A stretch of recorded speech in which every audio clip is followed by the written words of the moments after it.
welcome everyone to another broadcast of The Soul of the Everyman on the ArtistFirst radio network. All past broadcasts are podcasts. Pick them up at ArtistFirst.com. We welcome your questions and comments. Please use DJ at ArtistFirst.com. And now here they are, Michael and Margaret Lyons. And thank you very much, Z-Man. And I am Michael Lyons. And I'm Margaret. And welcome to the post-holiday stress syndrome version of The Soul of the Everyman. Yes. It is the holidays, and that does engender some stress. And we are going to kind of talk a little bit about, not stress particularly, but about trauma tonight. And we're starting with a quote from Jordan Peterson, who's sometimes controversial, but in this case, he's very well versed in dealing with traumas and with the psychology of them. And the theory that he espouses, which is well grounded in psychological theory, is that you have to confront and, in essence, what was the word he used exactly? It was deconstruct almost, but it was something like that, where you have to take your past and, in essence, examine it, look at it, face it, and in some ways identify the portions of you that you left behind, which is another interesting way of looking at trauma, which is sort of Tolle's way, Eckhart Tolle's way of looking at trauma. Well, he's talking about processing. And process it, exactly. Process it, almost digest it. Yeah. Break it down. He had a different word for it, but I don't think I remember. It wasn't deconstruct. It was something like that. Decolonize? No.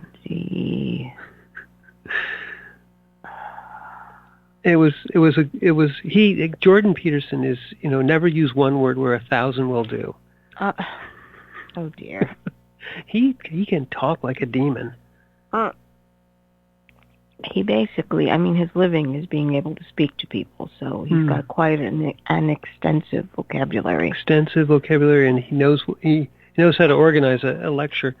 But in any case, do you want to lead off with the quote? And it's a little bit, I would say, sideways to where we're going to go, but let's lead off with it anyway. All righty. The quote is, "Sometimes the reason that you're suffering is because you won't let go of the thing that's biting you." Exactly. And in this regard, the thing you won't let go of and the thing that is biting you, sort of euphemistically, it's you, but it's a version of you, and let's call it a past copy of you. And that past copy of you has a hold on your present, and that hold it exercises, and the thing that won't let you let go of it is memory. And one of the things we're talking about tonight is overcoming those things that are biting you, those past traumas, those memories, which, because of the toxic effect they're having on your present. And, Margaret, if you talk to people who are dealing with, sort of inner demons, if you will, almost all of those are from past events, and they're unprocessed, unintegrated past events. Sometimes they're tucked away in little boxes, and they're not even boxes. They're more like traps or time. They're more like bombs in the sense that they can be triggered, and then they open up, pop, and all the memories, all the trauma, and this is true in post-traumatic stress, that when this trigger when the person's stress response is triggered, they're transported in some ways viscerally back to the moment of trauma and led through the experience again in an extremely excruciatingly detailed way. And that exacerbates the trauma, and it can be debilitating on their current present. They can get to the point where they can't function. But that level of trauma is truly requires intervention. But I think a lot of people deal with, let's say, a subclinical level of trauma, which is these kind of painful experiences from their past that kind of sit around biting them and causing them to not truly be in the present. They kind of live in these past, stories, if you will. Right. Well, you haven't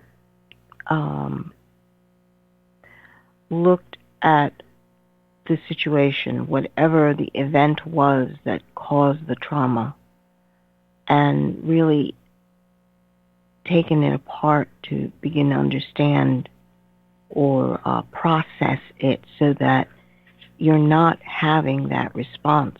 I think the whole issue with the trigger is that there is a response that's about to open up and engulf you in this pattern that will re-trigger all the emotions that are welling up inside of you. And to be aware of that, first of all, because most of the time it's unconscious, and people suddenly they're like, why did I respond that way? It's like something triggered them and it went boom. Right. Well, after the event, they're like, well, why do I always do this to myself or to others? And to acknowledge that is usually the first step, that you're doing this and you don't want to do that anymore. One point Jordan Peterson had brought up about memory, the purpose of memory, that we human beings, as well as certain animals, may have, but the memory is there to remind you of the situation that brought you to a certain event, and to allow you to stop going into a situation where that will happen again. It is pretty much a tool that is there so that in a practical setting, you just don't do that again. You don't hurt yourself or come into that situation again. Burning your hand is a great example. Right. But I believe his way of looking at it was memory, that is its primary role, is to help you in an everyday practical situation or practical ways. Memory was not there for you to create the world a certain way, put it in terms of, well, this is the way the world runs, and then function according to that. It's like you're making up your world at that point, instead of acknowledging that in this moment in time, this is the way the world is. Yeah, I mean, the way to kind of explain that is that we've all met people, or we are people, who see the world through a lens. We call it seeing the world through a particular filter.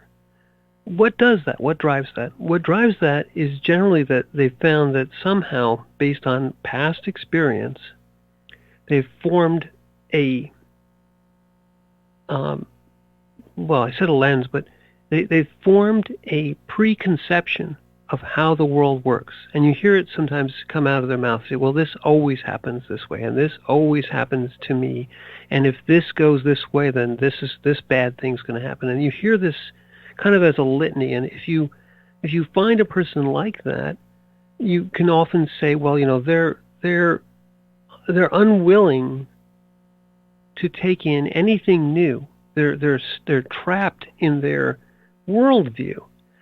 What they're really trapped in is a bunch of stories, or one big story, but usually it's a bunch of stories about what happened to them in the past. And rather than what Margaret just said, which is things happen to us all the time, and we take those experiences in and we learn from them, children learn from them, the burned hand teaches you don't touch the hot stove, etc. This is all normal functions of memory. But when memory becomes overbearing, so something happens which scared you, frightened you, made you angry. So these are the emotions which tend to bind memory. They're the cement, they're the glue that binds a memory and burns it into, and there's even science for this, Margaret, where it burns it into certain neural pathways, certain structures in the brain that become changed by these memories. And then those pathways warp new experiences. So rather than being sort of a flat, open, give me the world and I'll deal with it kind of person, and yes, you've learned, well, I shouldn't touch this because it's hot, or I shouldn't do this because I'll get, it'll hurt. Yes, those are good things. But if you say, well, every red car that I see has got a terrorist in it, because one time back in my past, somebody came out of a red car and hurt me so badly. And so now I see every red car, silly example, but every red car is a potential life-ending threat. And so I hate them, and I avoid them, and I'll do anything I can to destroy them. And nobody can convince me that a red car is a good thing. And you see it today, unfortunately, played out in a large portion of the society that's been scared by an event or a happening. And once you have a society which acts with a worldview which is not reflective of the current reality, you get all kinds of terrible types of tyrannies. North Korea is a wonderful example, for argument's sake. Right. When you're looking at something and you have this trigger, understanding that you need to let go of the fear, I believe, is the best way to put it. If you find that you're responding the exact same way, and it is all based on fear, with a present day trigger, right? In other words, fear has become the lens that you're observing everything through. Am I going to be hurt by this? Whatever it may be. It's a constant background, almost program that's being played.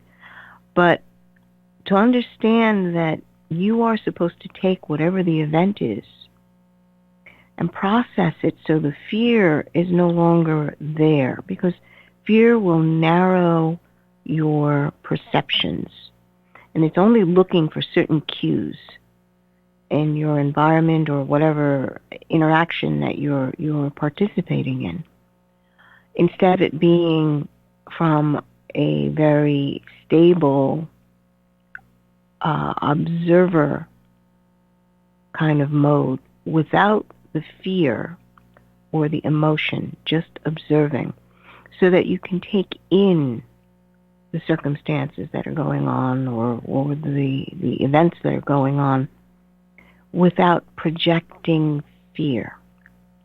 And in order to do that, you really must process it, digest it, or decompose it, break it down. Because to remove the fear, you are going to have to take a much broader viewpoint. And with Peterson, he talks about having a very sophisticated worldview at that point.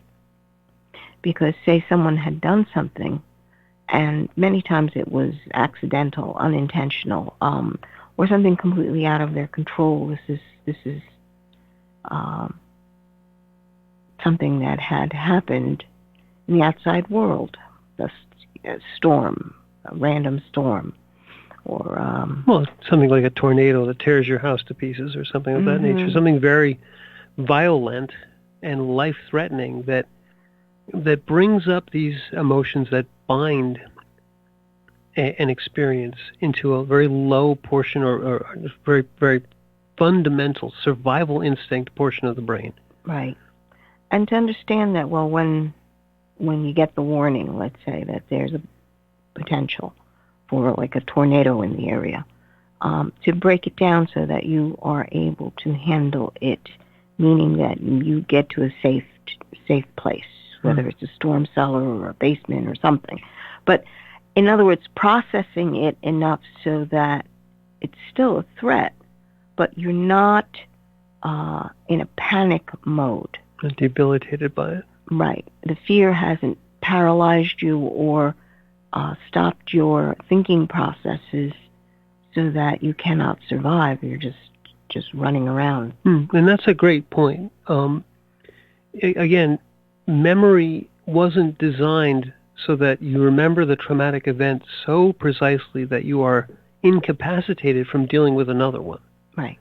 And the process of integrating traumatic events is much more of a long-term survival process than it is to allow a traumatic event to, in essence, you were wounded by this event. It's not, you can't minimize it. Sometimes these traumatic events were so devastating that they had to leave a scar. They had to wound you deeply, almost kill you. You survive them. But there's a tendency at that moment to, because it was so traumatic and so fearful and so close to extinguishing your life, you push it away. You say, I don't want to deal with that right now. Right.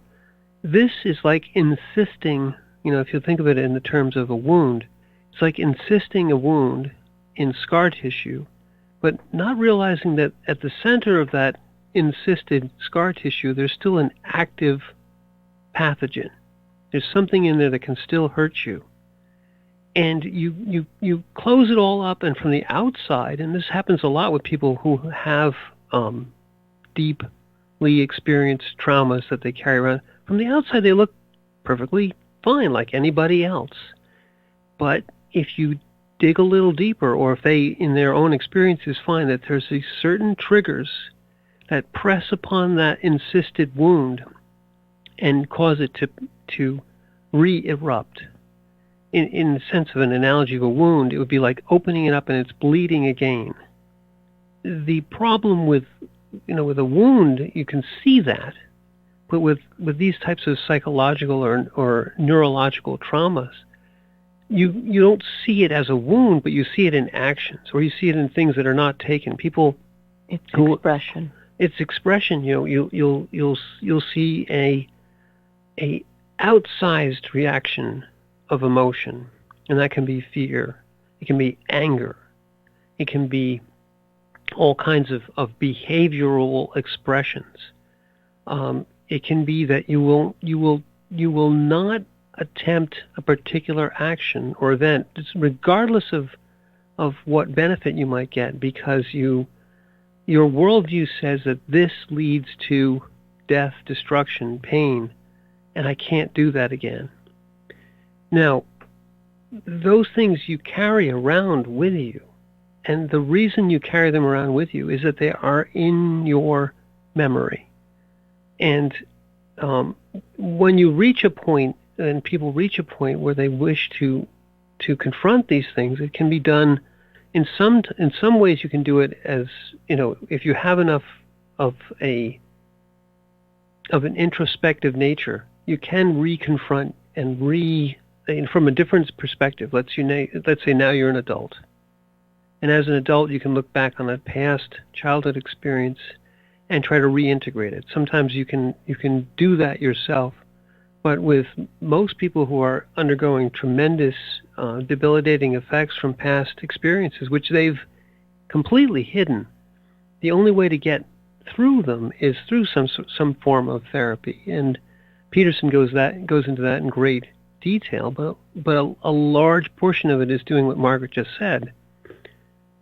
First, identifying the fact that you have this gap, you have this break, that there's a portion of you that you can't touch without it erupting into pain or madness or chaos. And you have to say, well, what's going on there? I need help. Then the next step is to either through your own efforts or through the efforts of a therapist with you. Get down close to it.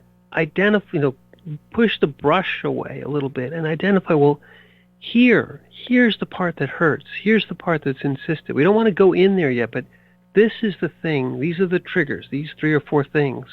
And how are they all related?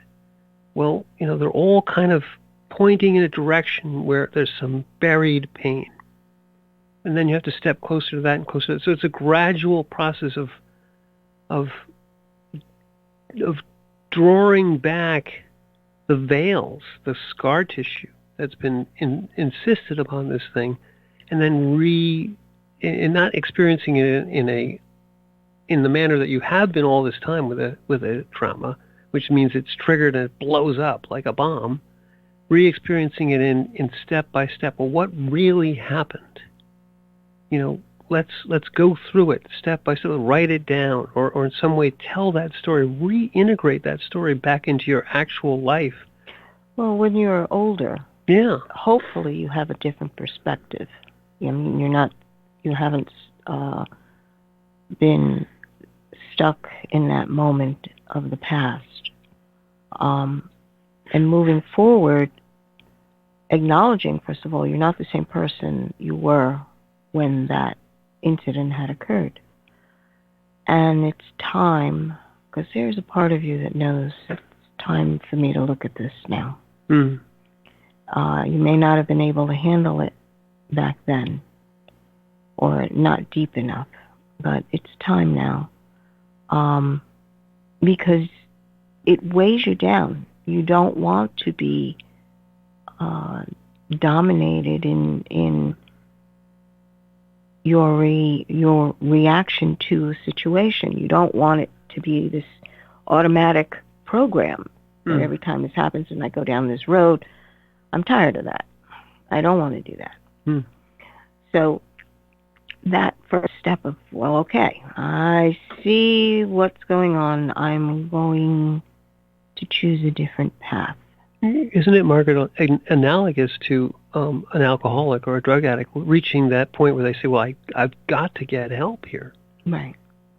And it's a necessary decision, because if you are in that mode of, this is the way it's always been happening for me. Every time this triggers me, I go down this road, and it's repeated.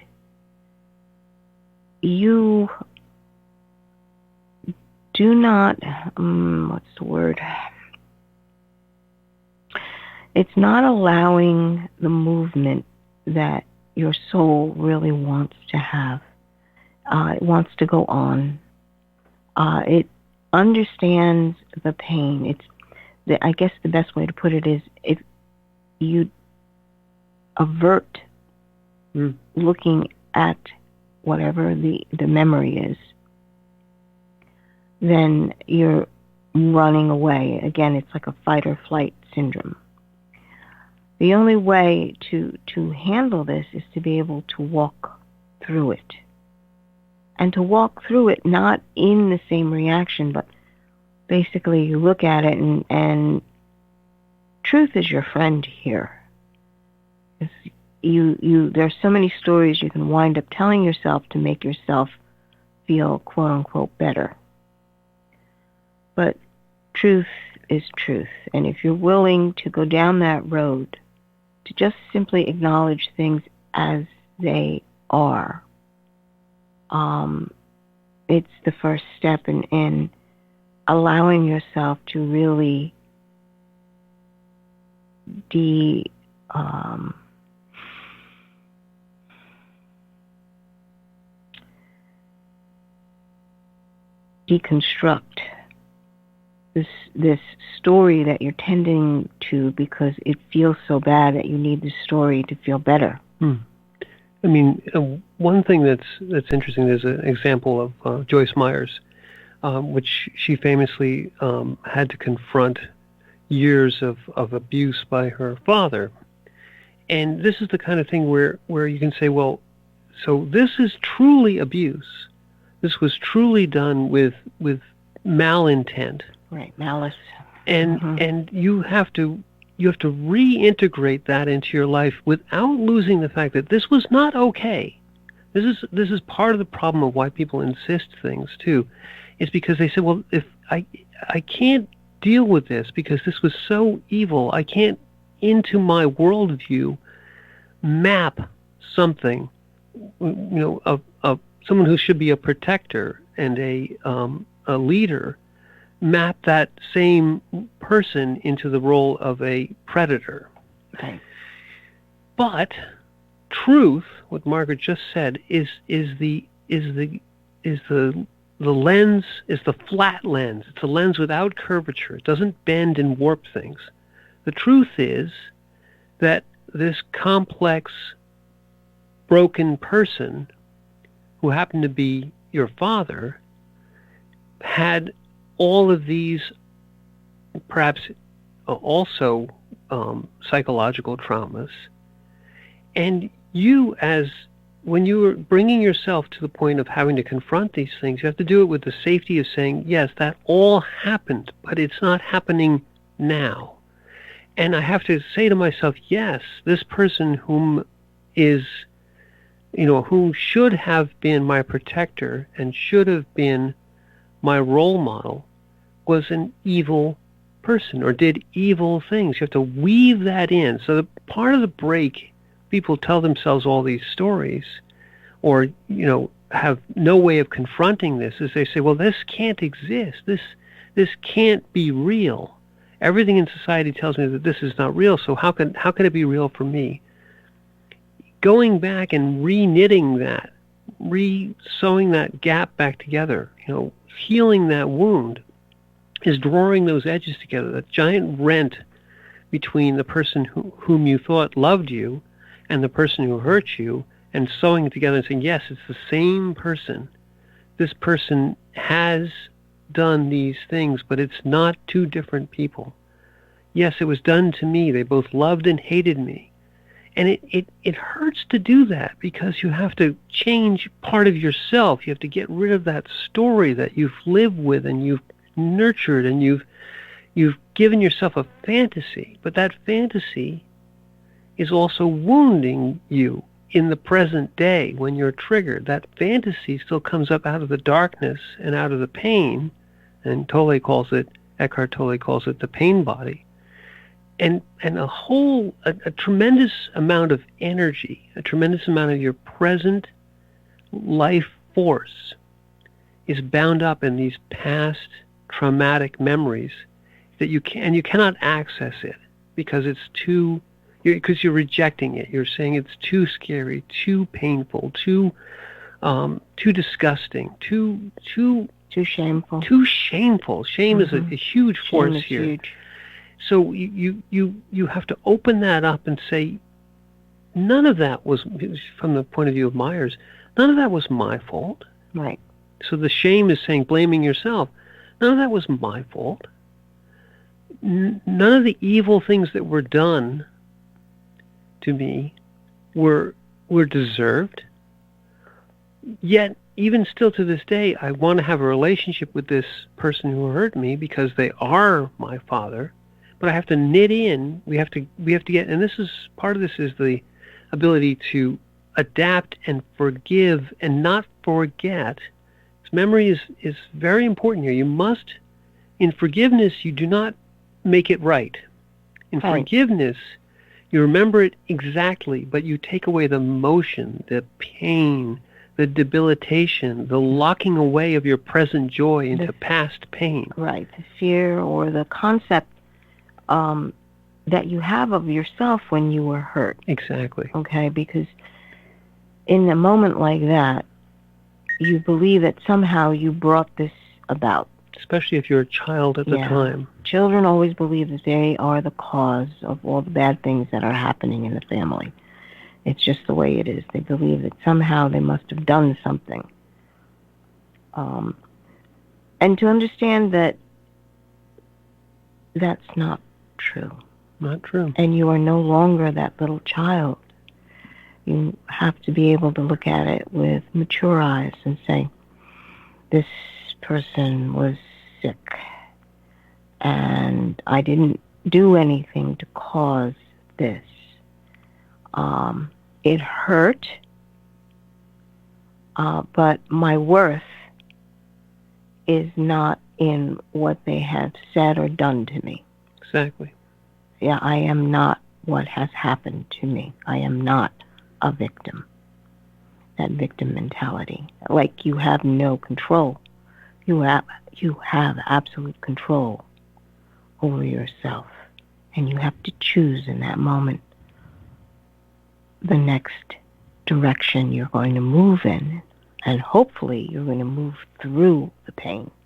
Well, that's the beginning of it, is to do that.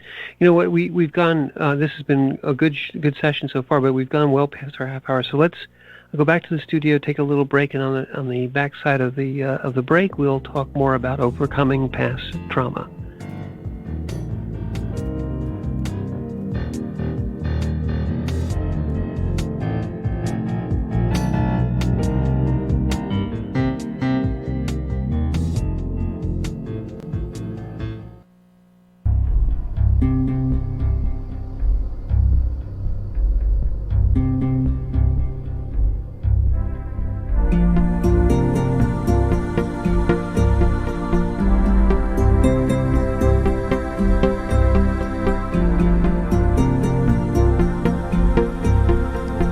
This is The Soul of the Everyman on the ArtistFirst Radio Network. Back to your hosts, Michael and Margaret Lyons. And thank you very much, V-Man. And we are talking tonight about overcoming past traumas. And,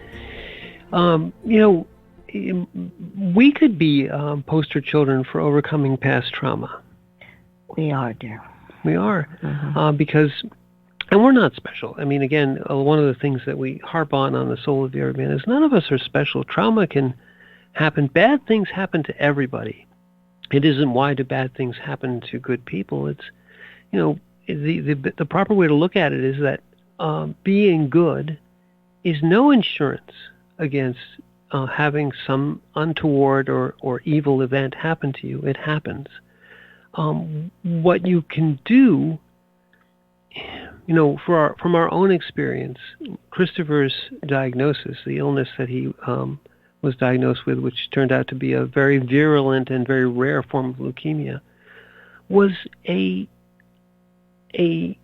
life-altering traumatic event that I'll say, frankly, most married couples, most families do not survive, in the sense that they are often torn apart, and we saw it over and over and over again. Right.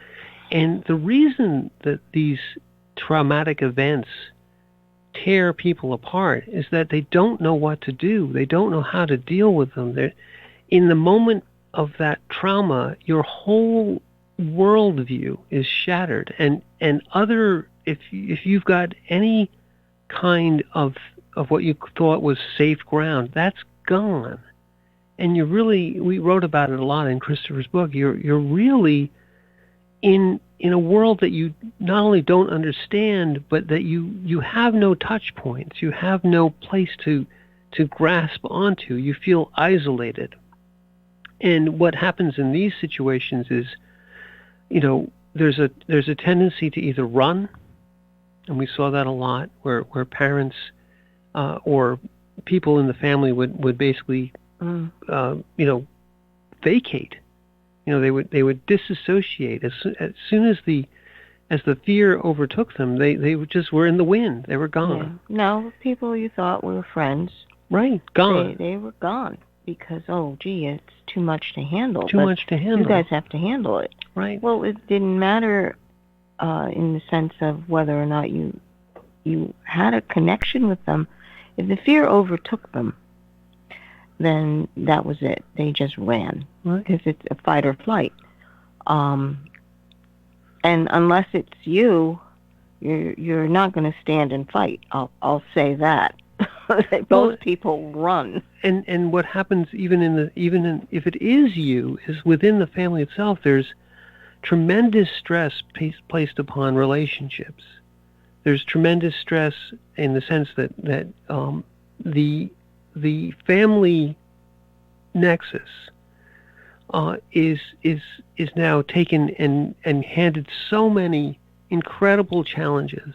Yeah. And so there's the challenges of time. There's the challenges of the illness itself. There's the challenges of money. And, you have this tremendous pressure from many different directions. People's value systems get completely tested. What's more important?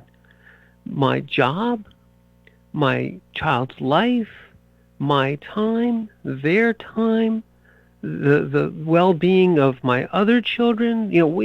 All of these things go into desperate conflict, and overarching the whole situation is how incredibly existential it is. There's a life on the line.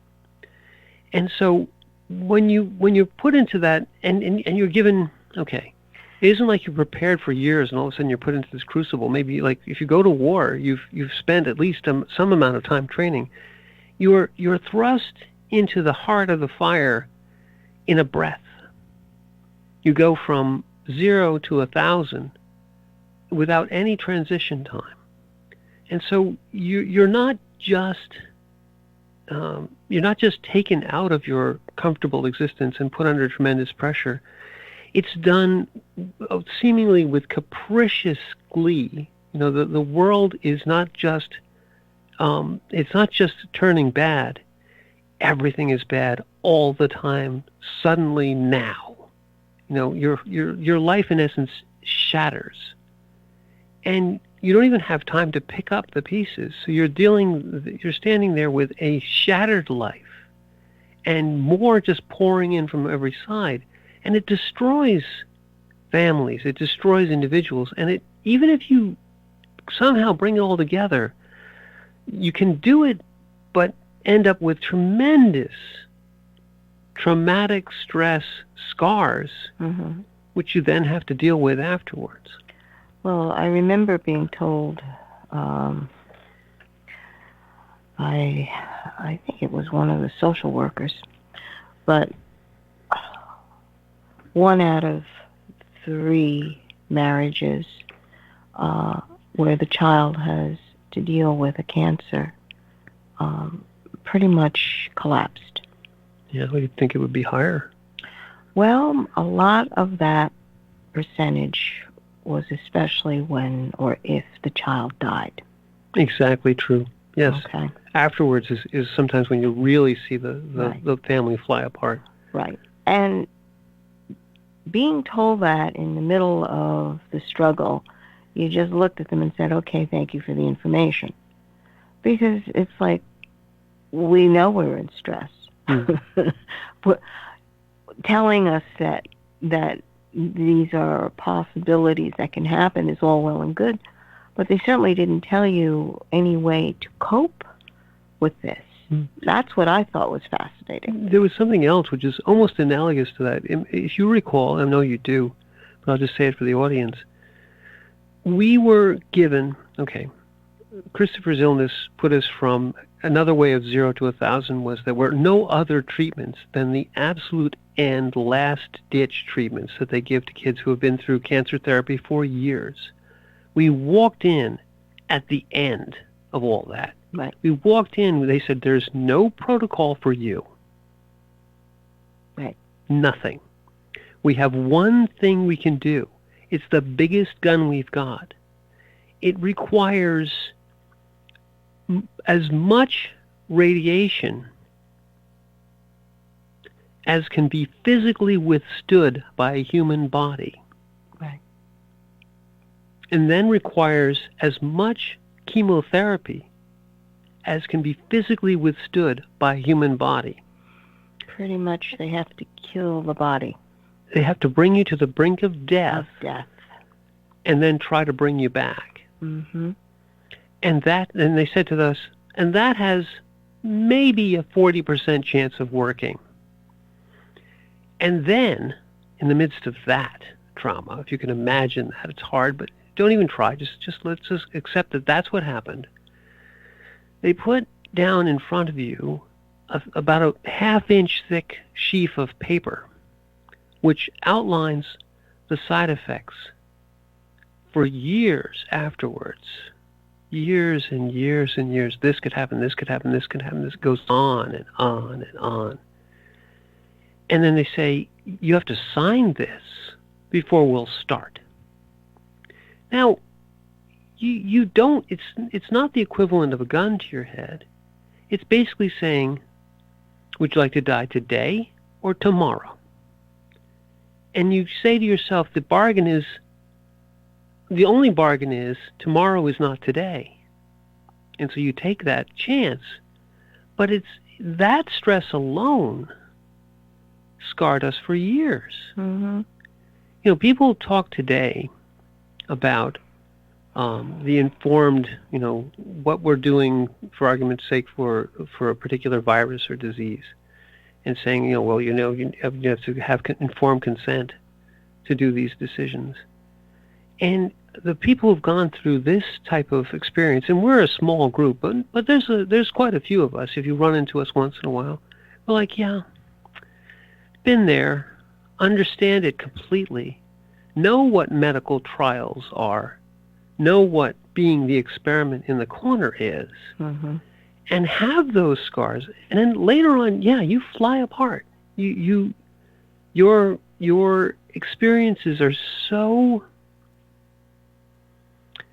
dreadful that you don't feel as though you're part of the society even afterwards, because there's no one you can talk to about it.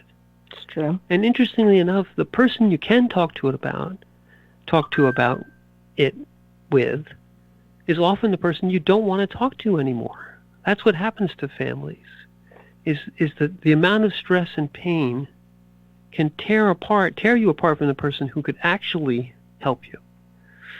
And it's a terrible thing.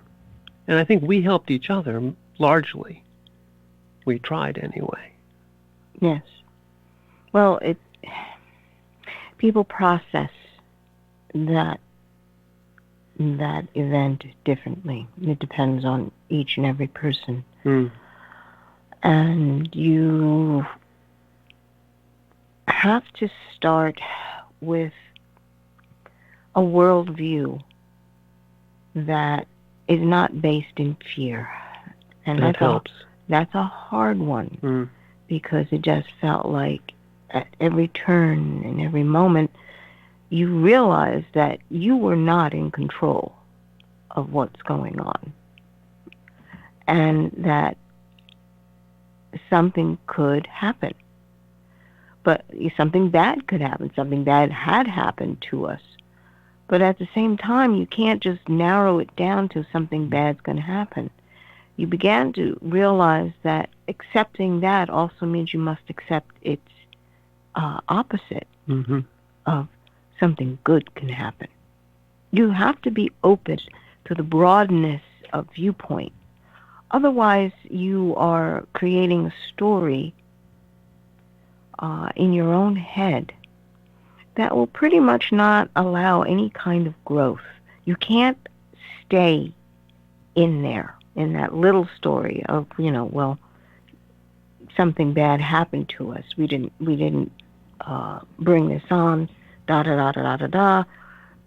Bad things happening to good people, da-da-da-da-da. Why me? Why me? Oh, yeah, and that other one, that's a lovely question that everybody does ask, is why me? And the truth of the matter is, you have to let all that go. You're going to have to come up to a state of being how do I say this?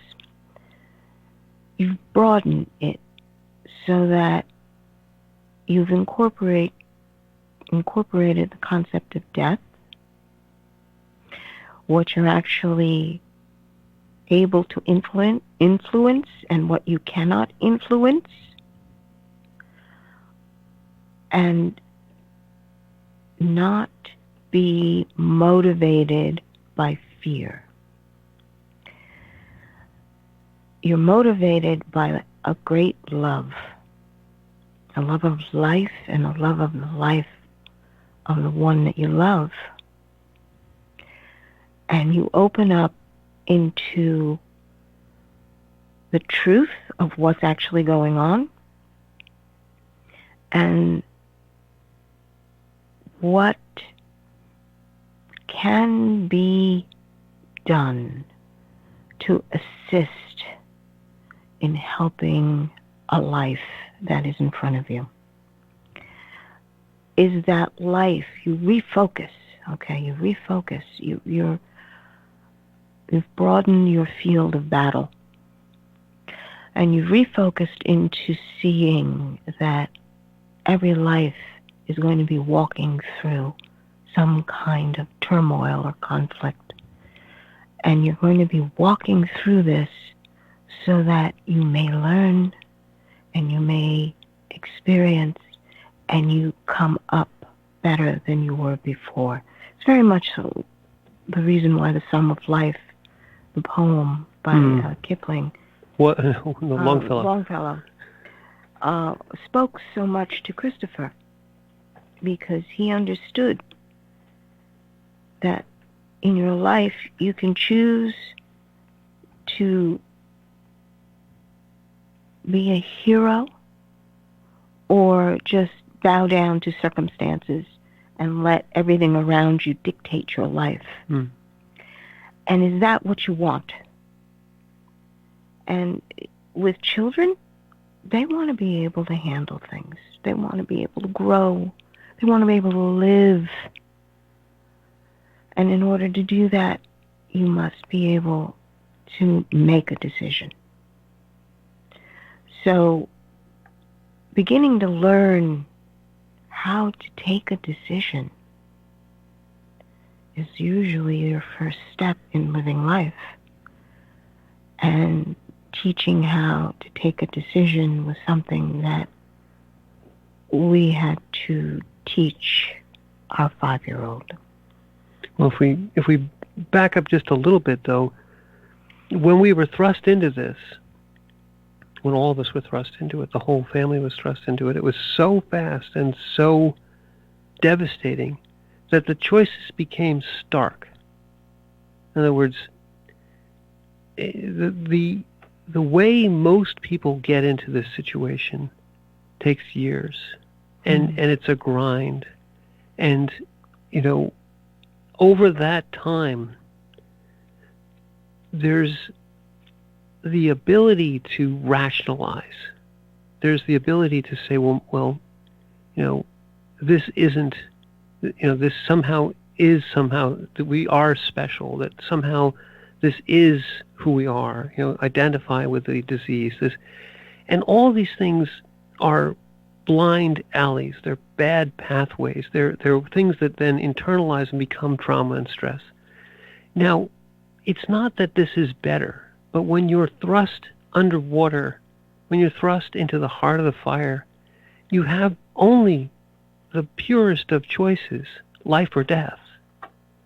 And if you choose life, it breaks something in you. You come very quickly to the realization that nothing you did was special. Nothing you did was here to deserve this. No part of you is this disease. It's just a circumstance. And life is its own justification. With that as our guiding principle, we got past this. We realized that in the moment, it broke us in the same way that Eckhart Tolle was broken one night, and he broke through into the existence of now, if you will. This was a different and much more horrible path.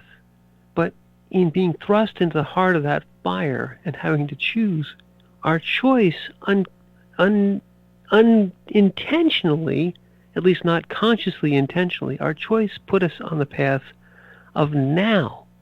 Every moment from the point forward became the moment to live in. The choices became, yes, we have to accept right where we are right now. And in looking back, it brought us to where we are today in being able to talk about this. But It's not easy. It's not something that you can learn overnight. But those, in the moment of a trauma, in the moment of the attack of circumstance, you have to do those two things, except that you're not special. It just is what it is. It is the moment of now. But you are incredibly powerful because you get to choose how you react to it. Yeah. And if you react to it by saying, this is where I need to be right now. This is exactly where I need to be. And I want to do this next. It may not come out to be what is your intention, but the point of choosing to live and be in the moment of now, when you're thrust into the heart of the fire and you make that choice, on one side is complete and utter destruction and chaos. And on the other side is still the hard path, but it's the path of life, of being, of saying, yes, this is where we are, but it's not who we are. It doesn't define us. It just is what we have to go through right now. And you know that the next moment of now, what Margaret said before, you're no longer consumed by saying, well, this bad thing could happen, this bad thing could happen. Those are all traumas. You just say, anything could happen. And in this moment of now, be open to something incredibly good, something incredibly evil, because none of it there isn't the judgment of this is good for me, this is bad for me. It just is what is now.